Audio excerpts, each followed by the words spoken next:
Last time on Improv Tabletop, we created characters, and that was it. What's going to happen next time? Let's find out here in the world of Nightmare Before Groundhog Day.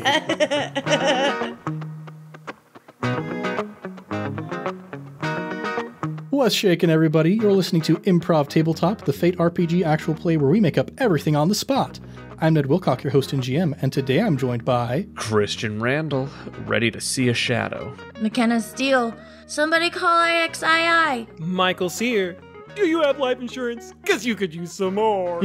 Yeah, I mean, if we're calling IXII for McKenna, then maybe McKenna could use some insurance. What's going on? I got a bad tummy? Always. Always. Yeah, it's a curse. I mean, it starts with Connor, and then it just spreads through the rest of the cast. Yeah, That he boy really got- kind of ruined that for me. That boy got tummy troubles. Yeah, and we can say that as much as we want to because he's not here right now.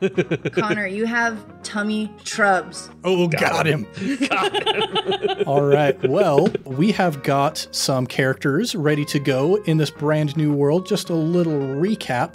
Christian, could you remind our fans who your character is real quick? Rossiter Roger. I'm a groundhog from the city of Rossiter. I'm maybe pronouncing it wrong. I'm a groundhog. I don't know. Yes. I'm real good at predicting the weather. And there is a groundhog in the city next over who you got some beef with. Why, yada, that no good Punxsutawney. Yeah. McKenna, could you remind us who your character is? Yeah. Geni. I'm a turkey. And I'm goth. Self-proclaimed. Self-proclaimed. I don't know if I really fit in or not, so. So unique. I never had a goth phase, honestly. Neither did I. I wasn't cool enough to have a goth phase. Me neither. There's still time. There's still time. And Mikey, could you remind us all who your character is? I am playing Ned Ryerson. I literally pull up the transcript so I could do his whole spiel that he does in the beginning because it's hilarious. Hold on. Where is it? Where's the line? It don't matter. I'm Ned Ryerson. The actual human man from the film Groundhog Day.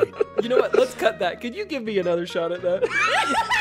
That was rough. That was not good content. No, I loved it. No, wait, don't cut it, but keep the part where he asks you to cut it. Now, ready, take two. Yes, Mikey, could you remind us all who your character is? I'm playing Ned Ryerson, the actual human, Needlehead Ned. Yeah, actual human man from the film Groundhog Day, starring Bill Murray and Andy McDowell. All right, so we start on a cold but still bright February morning in the state of Pennsylvania, but we don't start in Punxsutawney. We start in Rossiter, just down the road, where somebody has been plotting and scheming ever since last February. And Rossiter Roger, what are some of the plots and schemes you've been coming up with to take down Punxsutawney Phil? I got a Rube Goldberg machine that would make Rube Goldberg himself blush. Okay. The plan is, when that no good Punxsutawney Philip sticks his head out of the hole to see if he can see his shadow, he'll bump his head on a little stick, and through a series of very unlikely but carefully crafted events, he's gonna go lights out. Won't be seeing no shadows, except a Grim Reaper. Ooh, all right. So we're going to straight up kill Punxsutawney Phil. He's a no good ne'er-do-well. Yeah, accurate. Cool. All right, so Got it, right on. Could I go next? yes. So Rossiter Roger is waking up just down the road, but back in Punxsutawney, where good old Punxsutawney Phil has no idea what's coming to him, what does Ned Ryerson's morning routine look like? Well, Ned Ryerson... I'm not doing the voice the whole time. Ned Ryerson wakes up to great news that his insurance policy on Punxsutawney Phil has gone through. So he is now, and he gets a large commission, and he's excited because secretly they go through a lot of Phils. They don't really know what's going on, but it's a pretty common occurrence, and he gets a commission for every time a Punxsutawney Phil passes away.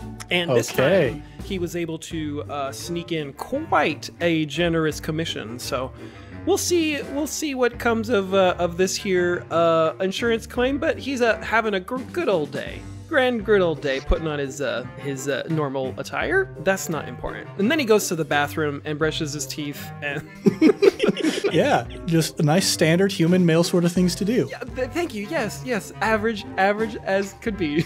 Yes, and I suppose it's maybe at about this time that you get a beep on your pager. This is 1993 after all. Yeah. I have coworkers that have no idea what a pager is. Oh boy. And that made me feel ancient. Oh boy, what a world we live in. Now, Ned Ryerson, you get a little beep on your pager from somebody from the next town over that you have been conspiring with to murder Punxsutawney Phil. Yeah. And Rossiter Roger, what does your message to Ned Ryerson say? I pull up both my paws and I'm just hitting the sides to type out my message. And remember, I am stop motion, so it's very jerky and it's tick, tick, tick, tick, tick, tick, tick, tick, tick, tick. It's more like Morse code. But I'm saying, the shadow is long. It falls at daybreak. In Morse code. Phil, you're a real pal. No, wait, Ned, you're a real pal. Oh, anything to pad the lining, you know what I mean? Now, while this plot is going on, Geni the turkey, what is your motivation to want to kill Punxsutawney Phil? I am really feeling...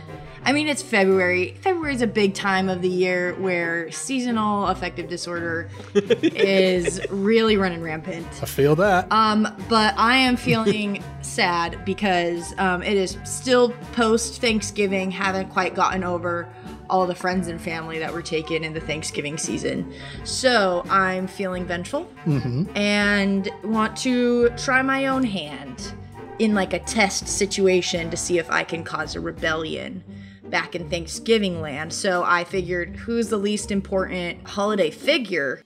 The Groundhog. So I stepped through the Groundhog door. Yeah. Which, funnily enough, leads right into Punxsutawney. And I decided, to get myself a little coffee at the Starbucks at the mall. Actually, no, cross that out. I only would go to a locally owned, super unknown coffee shop. Yeah, you pop out of the door into Punxsutawney and you see the hip new cafe, the Black Pelican. Amazing. And I turn and I look at it and I go... Right, because you're just a turkey. I'm just a turkey. And then I like run over with my little butt feathers shaking, and I get up to there and I go... And I remember that they don't speak turkey here. So I write out in perfect English my order, hand it to her. A perfectly sentient but unable to speak turkey.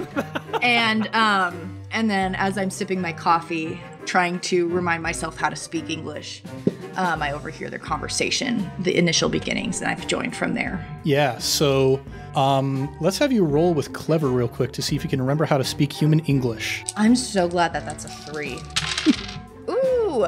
That is going to be a +5. Okay, yeah, you remember how to speak human English just fine. I just had to refresh on an app with another bird. Yes. Him and I have a whole other plan.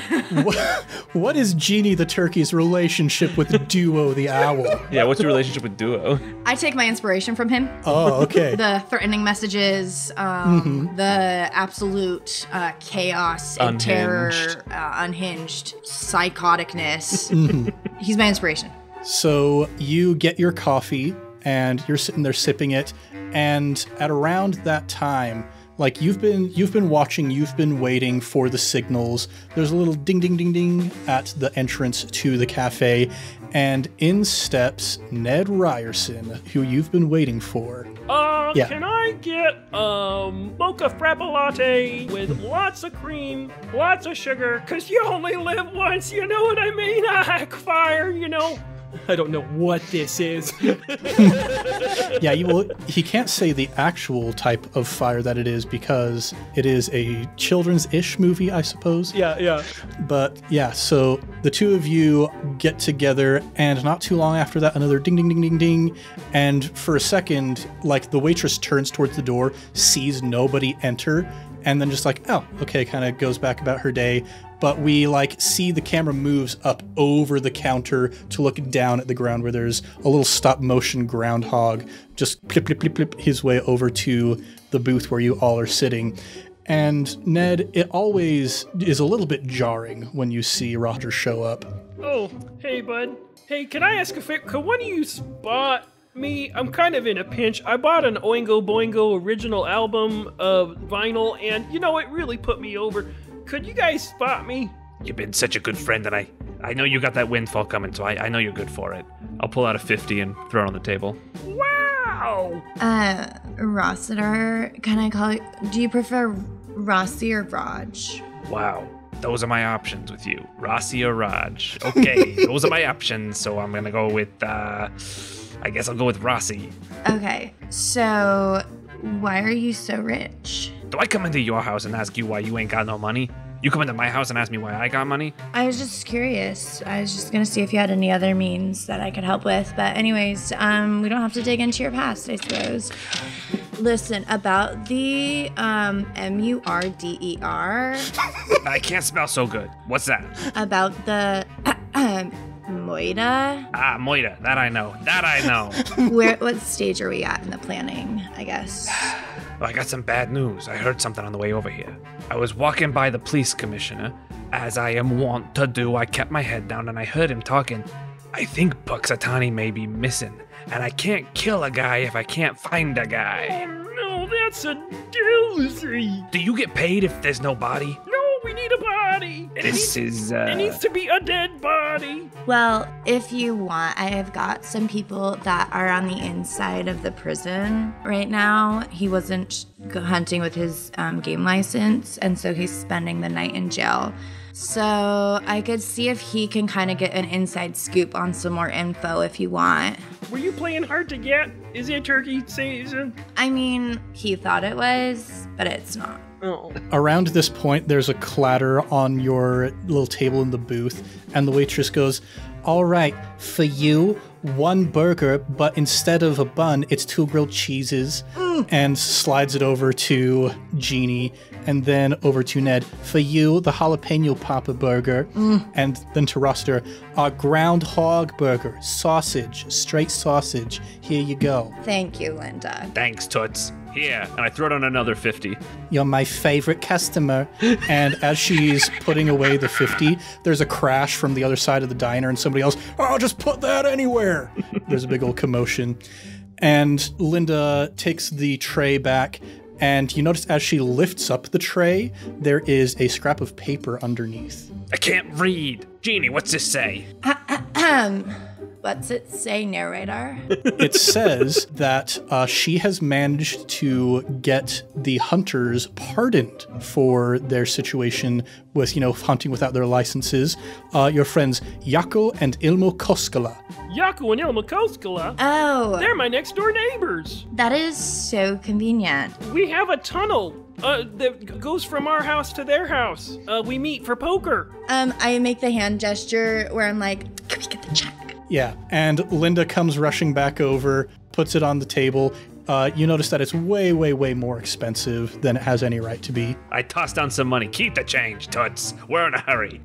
And then I jump into Ned's pocket. Hey, Linda, hey, do you have insurance? Life insurance? Now, you know as well as I do that I think life insurance is a complete scam from people in power who are just trying to make you a bet that you're not gonna die.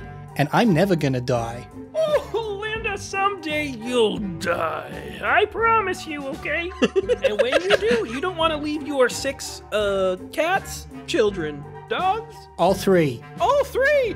You don't want to leave those 18 little gremlins without any sort of prospect? And you hear a gruff voice from the table right next to Linda. "It's true, And you see he's got a big tattoo on his bicep that says, "Nothing is permanent." And I go, Ned. I think she's got the point. He'll leave you a pamphlet. And I grab, and my little turkey wing grabs your hand, and we walk out together. Someday you'll die! As I fling out a bunch of business cards. And I'd like the transition to be, instead of like ding ding ding ringing like as we exit the door. I'd like it to be a and that's our transition sound. Yeah, and so you start heading on your way over to the jail where your friends, the Koskela brothers, have been impounded. And as you're walking down the street, we see through the bushes that doorway that leads to the forest where all of the holidays are connected. The door is cracked open ever so slightly, and from the other side we hear a voice say, "What's this?" Now, cut over to the jailhouse. Hello, Koskela brothers. How's the clink? Oh, it's been all right, you know. Me and Yako, we managed to get by just fine. We don't get to drink our beer or coffee in here like we're used to, but it's not too bad, all things considered. Were you getting the poutine that I was sneaking in? We were, in fact. It was delightful. You got the flapjacks as well? And he gives a wink and a nod, and he opens up his jacket, and you see inside, there's just like a whole bunch of knives inside of his jacket. That's what I'm talking about. Listen, Koskela friend, we got Koskela, we got a friend. We got a friend that we'd like you to meet, if you know what I mean, with them there flapjacks. Oh, I think I know what you mean, Yako, don't we? And Yako is sitting in the back, and he's just got like shirt unbuttoned, looking a little bit depressed, beanie pulled low over his eyes. Of course, brother. Who'll you need us to kill today, Ned? And then I turn to my two friends and say, who would we like them to expedite their demise? I don't want to tell a man how to run his business, but I do have a certain personal investment in seeing the life leave this particular target's eyes, so I'm more just looking for him. Either you heard where Punxsutawney might be hiding. I heard the mayor running around with the police chief, and I think Punxsutawney's missing from his hole. So if you've got any leads on that. Oh, well, you know, that's not too surprising, actually. I heard one of the other inmates talking about how there's some other people out there trying to figure out how to prevent Punxsutawney Phil from getting murdered this year. So they took him to a safe house downtown. And who are these people that are trying to, like, not let him die? And he nods his head over towards one of the other cells, and you see three little children kind of in the corner just giggling to each other. Let me handle this. Hey guys, sorry I haven't messaged you back in a while. And you see the three of them turn towards you and start giggling and advancing towards you in almost like a dance step kind of motion, and like, kidnap the Groundhog Man, keep him from getting killed, and get up to the bars, and they all peer one head, like shortest on the bottom, tallest one on top, kind of like a snowman of little creepy children heads, all looking at you. Oh, Geni, didn't expect to see you here.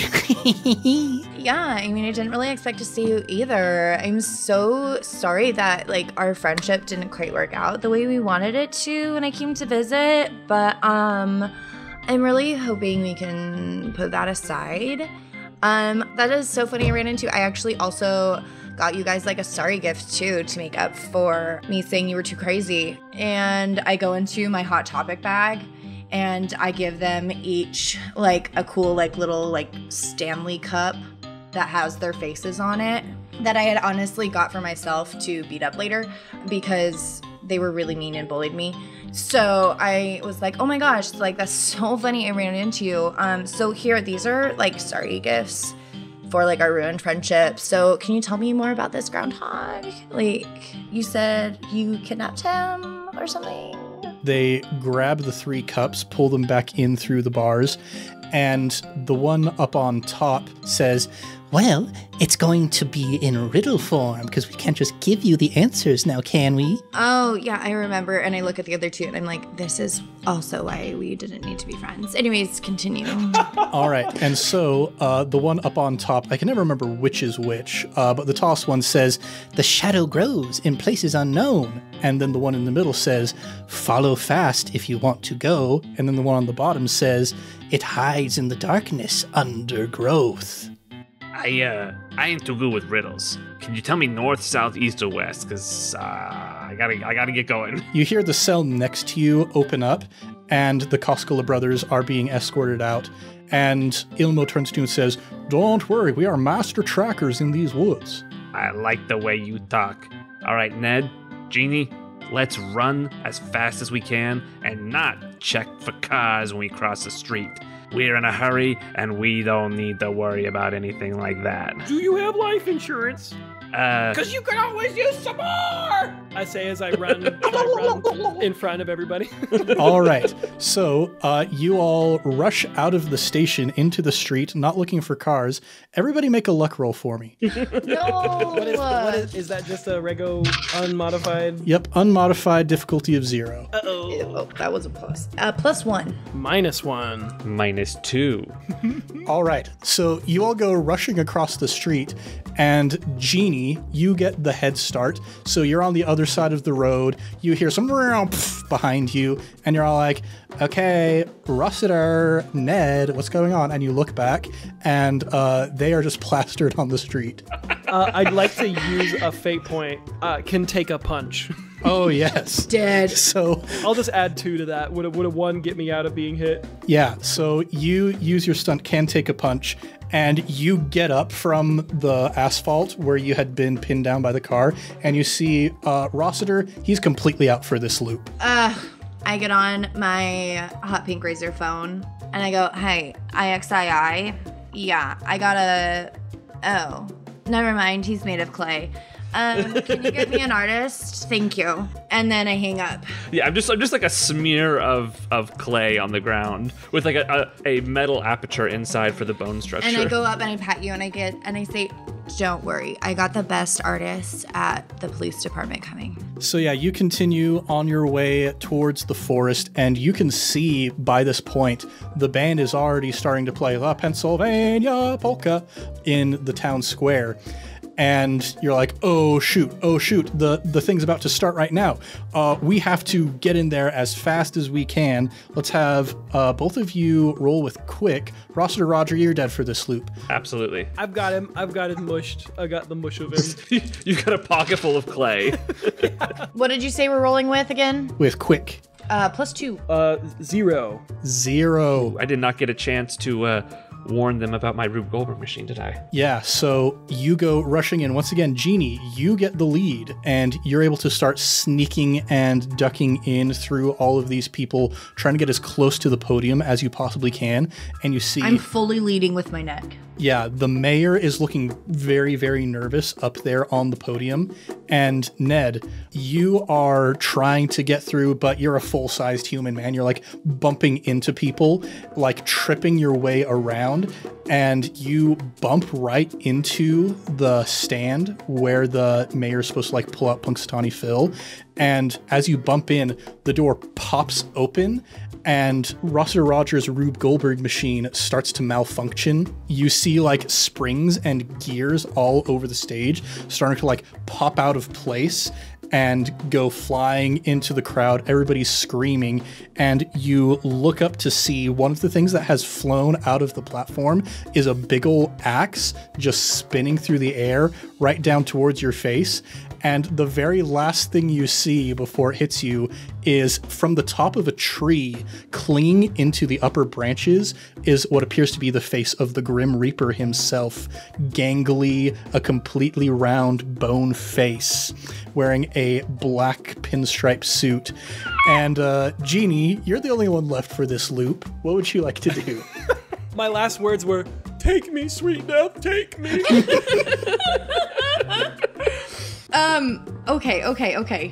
Okay, so I've got police coming. I've got a police artist to come and fix you up. So you're not gonna actually be dead. No, I'm dead. No, but the police artist is gonna come and he's gonna I got run over by a car. he's gonna reform you. So I'll look good in my coffin. Okay.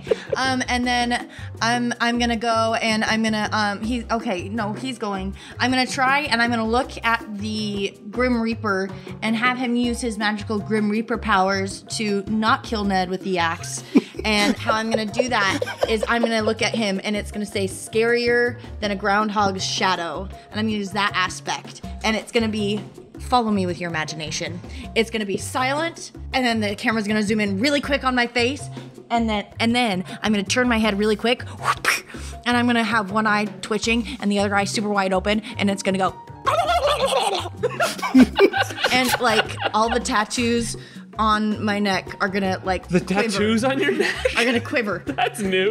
No, I said that at the beginning. Yeah. I said that last I episode. missed the Apparently. tattoos on the neck. All right. Yeah, roll flashy to try and intimidate Death himself into preventing someone from dying. Okay. That is a +4. All right. That's pretty good. I'm going to roll for Jack Skellington, and he only gets a +3. He looks down at you and says, "Ah, the plight of one so darkly souled as yourself, how can I not respond in your time of need? Well, my friend, can you play a game?" And he snaps his fingers, and your eyes blink open, and you're back in the forest, in the center of that grove with all of the holiday doors. Okay. Okay. I owe so many people Okay. so much money. Okay. Like, are we in a loop? Is that my assumption? I'm gonna go through the groundhog door. Yeah, you go through the groundhog door and you see a bunch of people rushing past. "We gotta get to the podium soon. Punxsutawney Phil's going to find his way out. Will he see his shadow? Who knows?" Okay. I'm gonna go to the jail. All right. Wait. Yeah. No. I'm gonna go to the cafe. All right. I'm not gonna go to the jail. I'm gonna go to the cafe. Yeah, you get into the cafe and you see already sitting at the table are Rossiter Roger and Ned Ryerson, and they turn towards you with the same like haunted look on their faces. I'm scared, Genie. I have to ask, are you about to get a grilled cheese sandwich on a sandwich monstrosity thing? That's exactly what I was going for. Oh my I'm gonna eat god! that. Oh, what is happening? And you hear a crash from the other side of the cafe. "Ah, just put that anywhere." Oh my insurance won't cover this. I don't know of any policy. I take my hand and I stick it into my clay and I pull out a crisp $50 bill. And Linda just walks over and snatches it out of your hand and says, "Welcome back, darling," and puts down a tray that has just some cups of water on it and passes them out. "What will you be ordering this morning, darlings?" Coffee. Yeah, 3 coffees, make them extra strong. $50. I will not stray. Yeah, and she heads back over and starts preparing your orders. And you see the guy sitting there at the bar just staring at his "nothing is permanent" tattoo, and a tear falls down his cheek, and he turns back to his meal. When did you get a life insurance policy from me, Bob? "Oh, Ned Ryerson. That would have been 5 years ago. The same day," and he pulls out his wallet and opens it up. "The same day I lost Debbie." Oh, yeah, should have really put out a life insurance policy on her. Can't really do it after the fact now, can you? "Nothing lasts forever." And he starts weeping at the bar here. And Linda comes over, plops down the tray, passes out the coffees, and when she lifts up the tray, you see there's a scrap of paper underneath it. I hold it up. I can read because I remember what it said. Okay. So, you guys all remember dying? I got hit by a car, but it was a nice car, so I'm not too mad about it.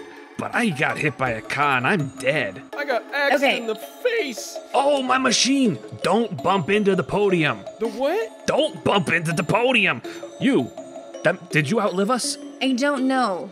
Do you guys know Jack Skellington? You don't know if you've ever met him. He just snapped his fingers and I appeared here. So I don't think I don't get it. I think I'm smarter than you guys because I lived. You lasted the longest. I did. Okay. So if this is all repeating, hold on. I look in my Hot Topic bag. Do I still have my cups? You do, all 3 of them. Okay. Okay. Do we know where we were? Do we know where the brothers were taking us? Like to go get him? We didn't follow. We don't even need to go talk to them. Well, they gave us a riddle. We didn't really try and figure that one out. Did we go try and figure out the riddle? Is that what we do? Is that how to end this? I got The riddle. I got a theory. You said there's some sort of skeleton fella who can... Yeah, but why would he be here? Where did you see him? He was over in the tree by the podium. Okay. Like I But said... I don't know why he would be here. So, should we just go over? Let's just go there right now. Maybe we can head him off and find out what he knows. If he can control time, he may be able to locate a certain groundhog we might be looking for. We gotta lay low, though. I don't know. Where's my accent? What's Ned? Ned's here. We gotta lay low, though. Oh, don't worry. I actually bought a couple of like clothing things while I was in Hot Topic. So we can just put on some disguises. Here, 1 second. Here, disguise. I ain't wearing that. I punch myself in the face a few times so the clay deforms into a new shape. Can I invoke my trouble watching a claymation mutilate itself? Yeah, claymation motion makes you sick. Yeah. I could use some fate points. Yeah, so that is what we call in this game a compel. If you, because of one of your aspects, do something that is maybe not so beneficial for you, I can give you a free fate point for doing that. Typically, it's the GM who is like, I will offer this compel, but on Improv Tabletop, because you all have creative control over the story as well, I am totally happy with you compelling yourselves. Okay. Yeah, if you're fine with that, I will get sick, and maybe for this loop, I don't disadvantage. Is that a thing here on like? Yeah, here. Let's have you make a forceful check to see how well you handle just the sheer weird terror that you have of seeing claymation. -1. -1. So, Scurry. Rossiter Roger and Geni, you see Ned Ryerson vomit so hard that he expires, and you are out for this loop. Okay, note to self. Next time, wear your costume. Just wear wear the disguise, costume. just I wear know disguise. I'm sometimes I'm obstinate and it gets in the way of things. I talked to my therapist about it. He says it's from childhood stuff. I love how this is unexpectedly turning into Final Destination as well. And not to get too detailed, but he vomited for so long he suffocated. Okay. Right, because this is horror. Horrific. Yes, existential horror that we're going through here. That's, yeah, absolutely. 100%. All right, so we're gonna go find this We're gonna tree. go find Jack Skellington. Okay, can I make one request? Okay. Let's look both ways before we cross any streets. I think that would probably be the best idea for you. Okay, Yeah. let's do that. All right, so you all were hanging out a little bit longer here in the cafe than you did last time. So what you missed, what you did not see while you were hanging out in the cafe was Jack Skellington, what's this, slink in through the door. You also did not see Jaakko and Ilmo Koskela get released from the jail and immediately go home and grab their guns to do some poaching. So the two of you walk out of the cafe. I need each of you to roll with Quick to see if you can notice the Koskelas before they shoot Oh you. man, we're just little guys gonna get hunted. Yeah. Quick? Yep. Quick.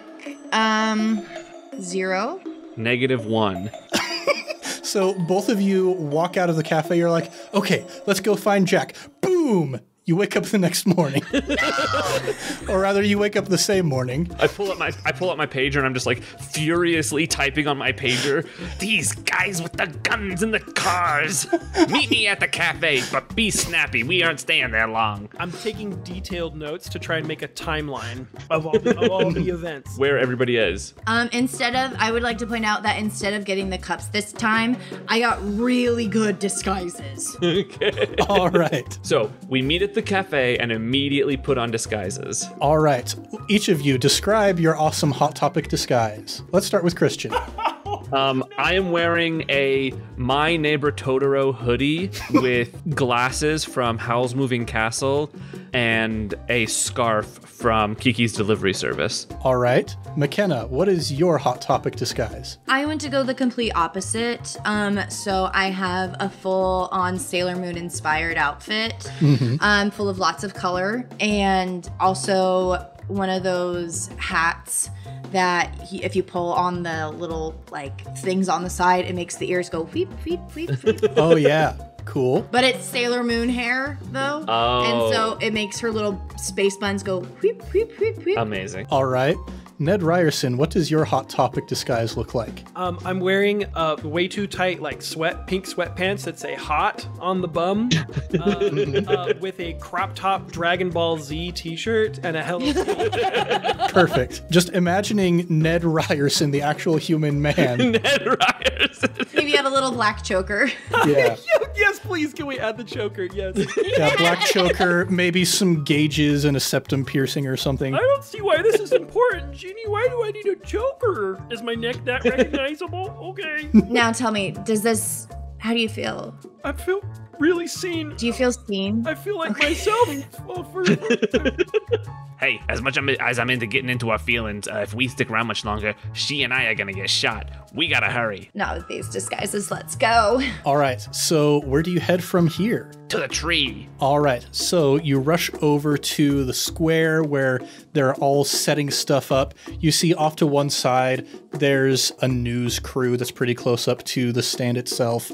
Look like they're getting ready to film some kind of report. And you point out, Genie, the tree that you saw Jack Skellington at the top of. That one. Everybody roll with clever real quick to see if you notice anything. Oh wait, actually, you know what we'll do instead of that? We're going to make some aspects, some situational aspects. Ooh. I rolled so good. I never roll this good. We can let you keep that roll. Okay. But, yeah, what we're going to do is instead of making this skill roll, we're going to do unmodified against a difficulty of 0. So here's how situational aspects work. These are aspects, like our players have aspects, we can give aspects to a place or to a scene. And these are aspects that we then can draw upon in the future, perhaps in future loops of this time loop, that we can use potentially to our benefit, or maybe the opposition will get to use them, depending on how well our players roll. So, Christian, what is something that Rossiter Roger sees here in the town square? I see that the news crew has pulled up part of my Rube Goldberg machine to get their equipment in. And so if I don't fix it, it will fail spectacularly like it did the first time. All right. And so what did you roll? +4. Ooh, that is success with style, as we say in the biz. Yeah. That's why I was so excited. So you create this aspect, and we're going to get 2 free invokes for you guys on this. What? Yeah, and so I'm going to call this aspect Noticing the Sabotage. Sabotage. I barely know her. Now, McKenna, what is something that Genie sees here at the town square? I see a choir practicing very loudly Yes, the Pennsylvania polka. for their performance on the news broadcast once they bring Punxsutawney Phil out. They're very intently focusing on warming up. And because of that, they've got a lot of also fun instruments on the side Yes. that could be, I don't know. They look like they could be a fun either diversion, distraction, weapon, or a story enhancer. Indeed. We'll call this aspect the creativity of music. Ooh. What did you roll? A 0. A 0. All right, so the aspect is created. You don't get any free invokes on it, but your enemies also don't get any free invokes on it. Sucks to be our enemies. But we can spend fate points to invoke it, yeah? Correct. And now let's go over to Ned Ryerson. What's something interesting that you see here in the town square? I see floating in and out of the trees and through the crowd a dog, a ghost, a little glowy ball darting about, half, translucent, half seen. I see Zero mucking about. Oh, he's just mucking. Yeah, in fact, we'll call this aspect, oh, he's just mucking. And what did you roll on that, Mikey? I rolled a 2. Oh, pretty good. Okay, so that is a success. We're going to get 1 free invoke on Zero the dog. Zero to hero, and no down glad. That is the second Hercules reference I've made. We gotta do a Hercules one. Don't you get me No, we can't do anything Disney. He's Greek. All right, so yeah, you all take in this information about the scene in front of you, and as you are looking around, Ned, you see this ghost dog floating around, and as you're kind of peering in that direction, you see the Grim Reaper, who appeared to you just before you died last time, go sneaking from tree to tree, following after this ghost dog. I think at first Ned just kind of stares in utter disbelief, when will I wake up from this hellish nightmare? Sorry, heckish nightmare. Yes. Ned would say heckish. Ned would say heckish. He would. And then I'm gonna shake myself awake. What are we doing? Don't touch podium. No, what are we doing? I looked at my friends. What are they doing? Yeah, you see Ned Ryerson start just freaking out. There we go. Yeah, he's freaking out. Ned. And I smack him a little bit with my wings to get him to focus. What happened? I saw death. I saw the end. Where? Show me. And I use my fistful of business cards and point in a general vague direction. Over there. It's gonna kill me. Next to my face. That's Jack Skellington. Let's go get him. Jack! Okay. And we start running after him. Yeah, you go running after Jack. You get into the woods surrounding the town square. And, why do they have like this incredibly dangerous and dark and foggy section of forest right next to the town square? Who can say? Everybody, let's have you roll with, let's say, you're trying to catch Jack Skellington. Everybody roll with quick. Oh, I'm doing so good. The website I'm using likes to make commentary on the roll I made. I made a mediocre roll. Oh, fun. It says quick. Yep. That's and one. which is +1 for everybody, it looks like. All right, so we got 1 for Ned.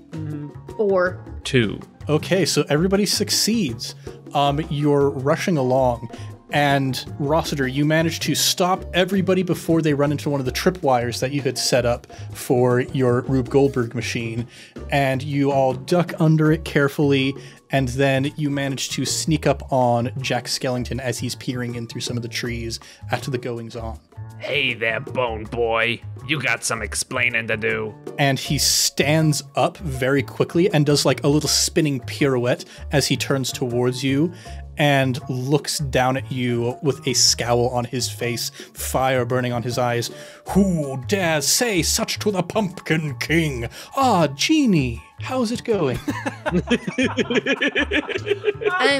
Jack, Hold up, Geni. Wait. What? Are you some sort of like big deal? This guy and you know each other? Yeah, technically, I'm Queen of Thanks. So, yeah, that's why I'm on this whole vengeance path. I'm really sick of what's happening in my world. Are you a messy ex? Did you date this guy? I wouldn't really call it date. I would more call it a summer fling when we were on break from our jobs. You guys were on a break? I turned to Jack Skellington, the Nightmare King. Did you date her? I thought we had dated. Oh. Whoa! I pull my Totoro hoodie over my face. Jack, so sorry for the miscommunication. I thought you saw on my MySpace that I changed my relationship status to seeing other people. Whoa. And he begins to loom taller, and you can see the clouds above turning darker and beginning to crackle with lightning.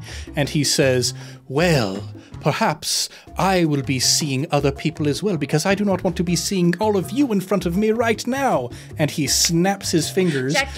and lightning strikes all of you, and you wake up the same morning. And I just go, honestly, I was just glad to get out of that situation. I genuinely, it wasn't even anything serious. It was literally like a week. You're just like walking through the Hot Topic talking to yourself saying this is your collecting. Absolutely ridiculous. I'm knocking all the Jack Skellington themed things like off onto the floor so that they're breaking. And I'm like, weird, I don't even know how that happened.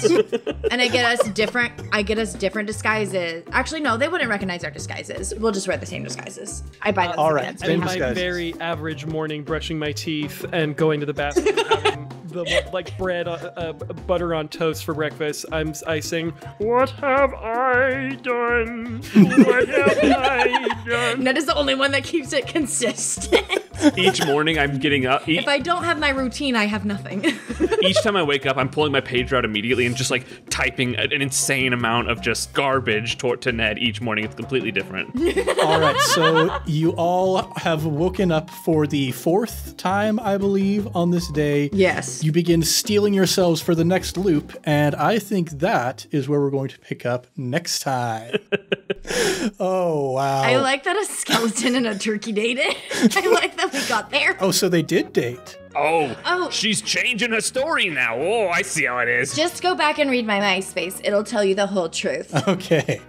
Oh, wow. The direction that this has taken was not what I was expecting. Dude, me neither. Oh, heavens. Oh, boy. Well, everybody, we have found the game within the game. How many times can I make these characters die before they finally kill Punxsutawney Phil? I love it. We have no idea where Punxsutawney is. No, even, we so- haven't even gotten close. Yeah, just a word for the people who haven't listened to any of our other Fate campaigns.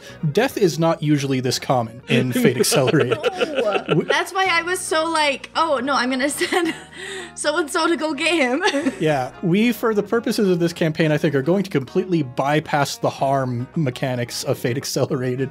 Probably. Where a You could stab probably- kills you. But before this campaign, you could probably count on like one hand the amount of times a character has died or become incapacitated like that. Yeah, I think most of them have been you, actually, Christian. Yeah, that makes sense. Well, everybody, thanks so much for listening to Improv Tabletop. We'll be back next week with more adventures in the world of Nightmare Before Groundhog Day. If you want more, go and subscribe, maybe even give us a review. We would be as happy as two Finnish brothers who finally got out of jail for poaching if you go ahead and give us a review on the podcatcher of your choice. We're also all over social media at Improv Tabletop, so if you'd like to connect with us there, maybe you would like to compliment Christian on his wonderful claymations that he made. Don't be afraid to reach out. Now it's time to shout out our next batch of Sticker Club patrons. Yeah. And this week we are shouting out Eric Jordan Phillips, James Walker, and Jim Packard. Yeah. It's always nice to see some names that I don't recall. Yeah. Yeah, that's These are new people, right? nice. Yeah, new faces. We always love seeing new friends here in the Patreon. And these three friends in particular are the leaders of the choir down at the town square. It sounds beautiful, you guys. Seeing outside is tough. Yep. Really So, thought good it. job. Yeah, and the wind players as well, you know, especially the brass. Like I mentioned, I was in marching band back in high school, and trying to play trumpet in sub-freezing weather when you've got a metal mouthpiece, that is something. Wait, did you do outside pep band?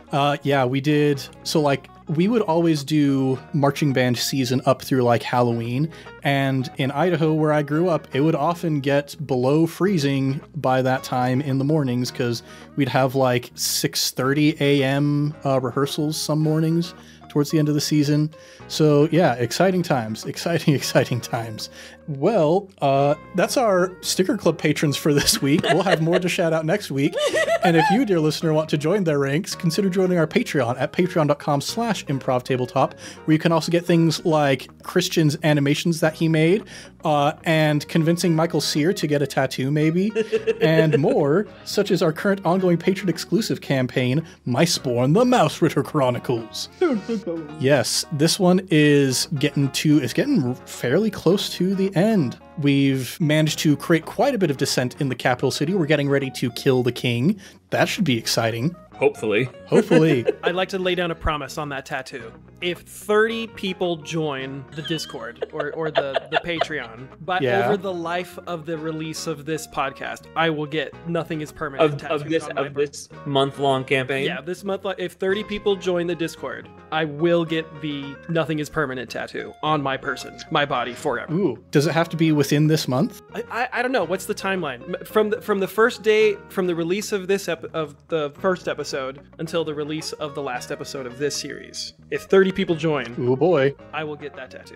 Ooh, Well. That's I'm about to do some campaigning. And then you too can be a sad man bemoaning the death of his wife at a diner. Well, let's go ahead and do a round of plugs. Christian, would you like to take that this time around? absolutely, yeah. So we have our sister podcast, I Cast Fireball. If you want to binge something and not play catch up every week, they have a full campaign out. It's intense, like camping. If you do like catching something weekly to week, they also have a current campaign going on. Yes, it's also intense, like camping. Like camping. Speaking of camping, if you're gonna go camping, try to do it in a hammock. That's fun. Nice. That's my other plug.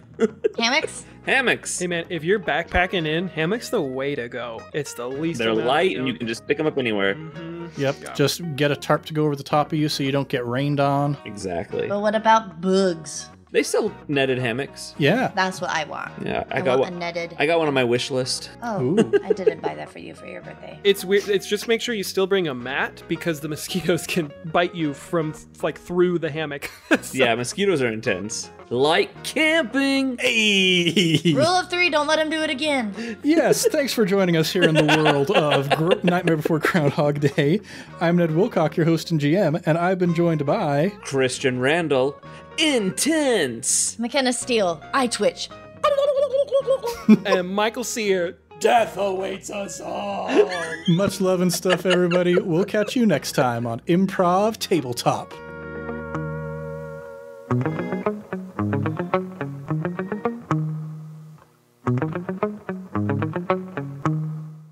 And trying to keep your valves from freezing as well. So here's just a fun little anecdote. I had a teacher who was doing like a tuba Christmas kind of thing, and they were doing it outside. And some of the tuba players, in order to prevent their valves from freezing, they wouldn't use like regular valve grease. They would use vodka because it doesn't freeze. And so they would be playing, but they'd be inhaling vodka fumes through their mouthpieces the entire time. So there's a little tip for anybody who has to play tuba out there in the sub-zero weather. Tuba Christmas gon' get lit.